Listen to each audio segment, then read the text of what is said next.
Hello everyone, good morning. আজকে বিশ্ব পরিবেশ দিবস, তাই আমাদের ছোট্ট বাগানের একটা ঝলক তোমাদের সঙ্গে শেয়ার করলাম। আশা করি এই ভিডিওটাও তোমাদের ভালো লাগবে।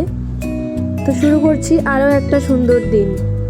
সবাই ব্লগটা শেষ অবধি দেখো, আজকের ব্লগটা দেখতেও তোমাদের খুব ভালো লাগবে।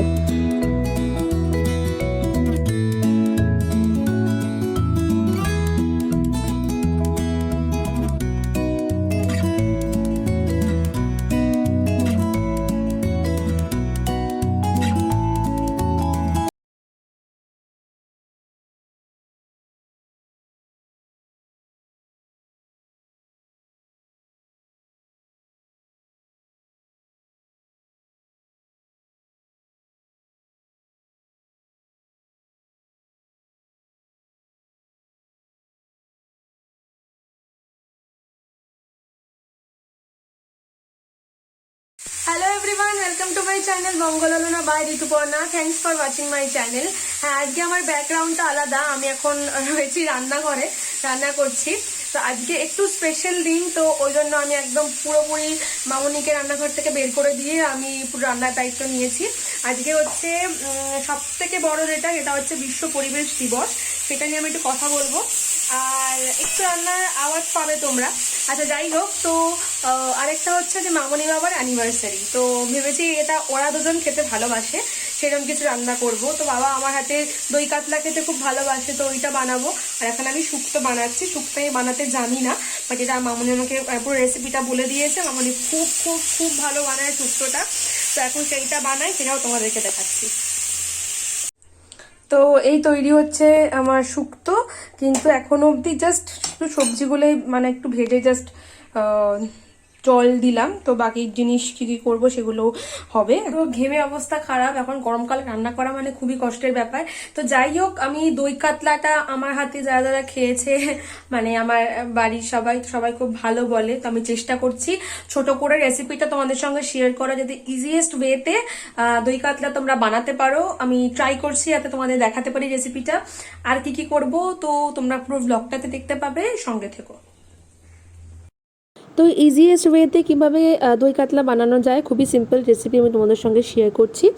এটা হচ্ছে প্রথমে মাছটা নিয়ে নিতে হবে। মাছটা খুব ভালো করে ধুয়ে শুধু নুন মাখাতে হবে, যেহেতু এটা দই কাতলা, কালারটা পুরো সাদা হবে, তার জন্য আমি এখানে হলুদ মাখাইনি। তোমরা যদি চাও হলুদ লাগাতেও পারো, বাট আমি নর্মালি এটাকে হলুদ দিই না এই রান্নাটাতে। তো মাছগুলোকে খুব ভালো করে নুন মাখিয়ে ভেজে নিতে হবে। এবার একটা কড়াইতে সাদা তেল গরম করে মাছটাকে ছেড়ে দিতে হবে। কেউ যদি তেলে ডাইরেক্ট মাছ ছাড়তে ভয় পাও, আমি যেভাবে খুন্তির মধ্যে নিয়ে মাছটা দিলাম, তোমরা সেভাবেও দিতে পারো। আর এই রান্নাটাতে সাদা তেল ইউজ করা হয় কারণ কালারটা সাদা হয়, সেই জন্য। তোমরা চাইলে মাস্টার্ড অয়েলও ইউজ করতে পারো, বাট আমি এখানে সাদা তেলই ইউজ করেছি। মাছগুলো ভালো করে ভেজে নিয়ে তুলে রাখতে হবে। এবার আমি এখানে নিয়ে নিয়েছি প্রায় হাফ কাপ মতো দই, 3 টিস্পুন আদা বাটা, আর এখানে নিয়েছি 4 টেবিল স্পুন চালমগজ বাটা, আর তার সাথে 1 টেবিল স্পুন কিশমিশ বাটা। আর ফোড়নের জন্য আমি ইউজ করছি সাদা জিরে আর তেজপাতা। আর সন্ধ্যাবেলা আমি ডালপুরি বানাবো, তার জন্য ডালটাকেও বেটে আমি রেখে দিয়েছি। এরপর মাছগুলো খুব ভালো করে ভেজে নেওয়ার পর কড়াইয়ে ওই মাছের তেলের মধ্যেই সাদা জিরে আর তেজপাতাটা ফোড়ন দিয়ে দিতে হবে। ফোড়ন দেওয়ার পর এখানে আদাটা দিয়ে দিতে হবে, আর আদার সঙ্গে সঙ্গে একটু জলও দিতে হবে, নাহলে কিন্তু আদাটা পুড়ে যাবে। এবার আমি এর মধ্যে দিয়ে দিলাম হাফ টিস্পুন ধনে গুঁড়ো এবং হাফ টিস্পুন জিরে গুঁড়ো দিয়ে আবারও খুব ভালো করে নেড়ে নিতে হবে। এই রান্নাটায় হলুদ বা লঙ্কা গুঁড়ো কোনোটাই ইউজ করা হয় না। এবারে আমি এর মধ্যে দিয়ে দিচ্ছি বেটে রাখা চালমগজ আর কিশমিশটা। এটাও দিয়েও খুব ভালো করে নাড়িয়ে নিতে হবে। এরপর স্বাদ মতো নুন দিয়ে দিলাম এবং দিলাম 1 টিস্পুন মতো গোলমরিচের গুঁড়ো। এরপর দিয়ে দিলাম ফেটিয়ে রাখা দইটা। দইটার মধ্যে আমি 1 টিস্পুন নুন আর 1 টিস্পুন চিনি দিয়ে খুব ভালো করে দইটাকে ফেটিয়ে রেখেছিলাম। তোমরা চাইলে পরে আরও নুন বা আরও অল্প চিনি অ্যাড করতে পারো। এবার দেখতেই পাচ্ছ মশলাটা খুব ভালো করে কষিয়ে নেওয়া হয়ে গেছে।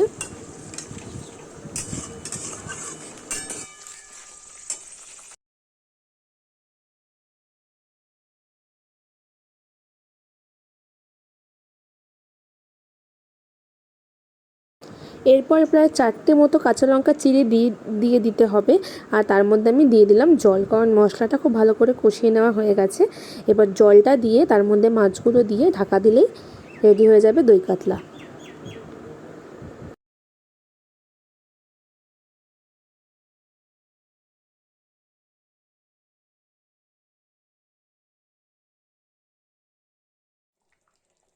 আর হ্যাঁ, একদম শেষে দিতে হবে হাফ টিস্পুন গরম মশলা। আর শুক্তো একদম রেডি হয়ে গেছে। আজকে তোমরা দই কাতলার রেসিপিটা দেখলে, যদি সুযোগ হয় একদিন তোমাদের সঙ্গে শুক্তো রেসিপিটাও শেয়ার করব। তা এখন এসেছি আমরা ছাদে, আর দুপুরবেলা খাওয়া দাওয়া করে একটু রেস্ট নিয়ে ছাদে এলাম। আর হ্যাঁ, আর শুক্তো দই কাতলা দুটোই খুব টেস্টি হয়েছিল। আর দই কাতলার রেসিপিটা ট্রাই করো, আমি খুব তাড়াতাড়ির মধ্যে দেখিয়েছি, খুব ডিটেলস আর খুব মানে কি বলবো, খুব টাফ কিছু না, কয়েকটা ইনগ্রিডিয়েন্ট জাস্ট অ্যারেঞ্জ করলেই খুব ইজিলি দই কাতলা অন্যান্য দিন মাছের থেকে একটু আলাদা রকম হবে। করে দেখতে পারো, ভালো লাগবে। আর যদি করো অবশ্যই কমেন্ট করে আমাকে জানাবে। আর দেখো আমাদের আশেপাশে কত গ্রিনারি, দেখো এটা আমাদের বাড়িরই গাছ। এই দেখো, প্রকৃতির মতো সুন্দর আর কিছু জিনিস হয় না, কিন্তু আমরাই গাছ কেটে ফেলি, গাছ নষ্ট করছি। তো সত্যি কথা বলতে এখন মানুষ বুঝতে পারছে যে গাছ কাটা কতটা ক্ষতিকর, বা গাছ কাটার জন্য কি কি মানুষকে ফেস করতে হচ্ছে। আজকের বিকেলটা অন্যান্য দিনের থেকে একটু আলাদা, এত গরমের মধ্যেও তাও একটু হাওয়া দিচ্ছে, একটু বৃষ্টি বৃষ্টি ওয়েদার, খুবই ভালো লাগছে, খুবই ভালো কাটছে বিকেলটা। এবার সন্ধ্যের অপেক্ষা, সন্ধ্যেবেলা ছোট্ট করে একটু সেলিব্রেশনও আছে, দেখা যাক কি হয়, আর তোমাদের সঙ্গে সেটা শেয়ার করব।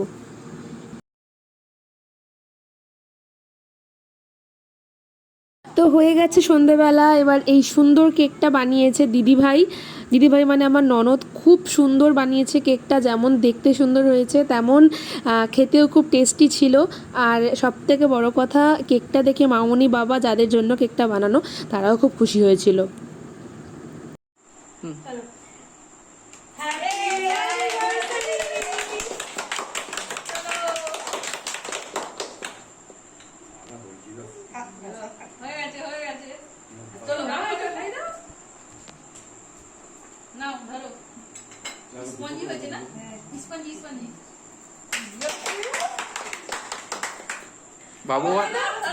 বাবু তাকিয়ে পোজও দিল।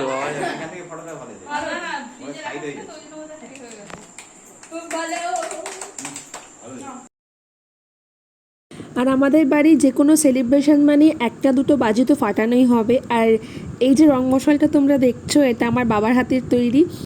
তো আজকে আমরা মামনি বাবার অ্যানিভার্সারি সেলিব্রেট করলাম, খুব মজা হয়েছে, একটা ফ্যামিলি টাইম কাটানো গেল, খুব খুব খুব মজা করেছি। আর সত্যি কথা, মা বাবাকে আনন্দ দেওয়ার মতো আনন্দ আর কিছুতে হয় না। ওদের মুখে খুশি, ওদের মুখে হাসি দেখাটাই মানে প্রত্যেকটা ছেলেমেয়ের কাছে খুবই ইম্পর্টেন্ট, বা খুব খুশির একটা মুহূর্ত। তো মামনিও খুব খুশি, বাবাও খুব খুশি আজকে, আর তাদের খুশি থেকে আমরা প্রত্যেকে খুব খুব আনন্দ পেয়েছি। তো আজকের ব্লগটা এটাই ছিল, একটা ফ্যামিলি টাইম, একটু রান্নাবান্না, একটু মজা। তো আশা করি আজকের ব্লগটা দেখতে ভালো লেগেছে। যদি ভালো লাগে একটা লাইক করে দিও, কমেন্ট করো। যদি আমার ভিডিও ব্লগস তোমাদের ভালো লাগে শেয়ার করো, আর সাবস্ক্রাইব করতে একদম ভুলো না। তো আজকের মতো এটাই, সবাই ভালো থেকো, সেফ থেকো, টাটা।